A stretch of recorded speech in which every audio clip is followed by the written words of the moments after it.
Putra. Nama saya Yalwinden Sivaraja dari 2B. Mengubat penyakit misteri. Malam itu adalah malam yang paling menyesakan dalam hidupnya. Gabungan ketiga-tiga ekor haiwan itu cukup untuk menjadikan gila. Peter tidak tahan lagi. Dia tidak sabar menunggu pagi untuk menemui pendeta tua itu. Pendeta itu tersenyum melihat Peter telah mengunyah.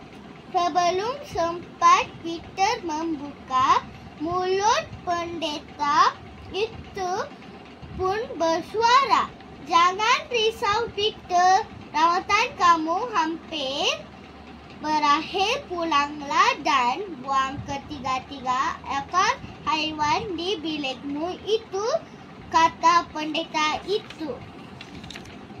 Peter pulang dan segera membuang ketiga-tiga ekor haiwan itu dari biliknya. Malam itu Peter rasa sangat tenang. Tiada lagi bunyi ayam, keledai dan anjing. Biliknya menjadi sunyi dan sepi. Bunyi desiran angin yang hidup meniup daun-daun lalang terdengar sungguh merdu dan tenang.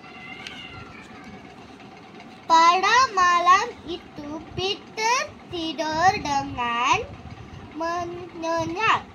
Dia tidak pernah merasai tidur yang begitu enak sepanjang hidupnya.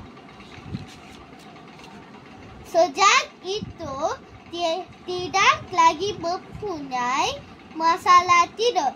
Dia amat berterima kasih kepada pendeta yang bijaksana itu. Terima kasih.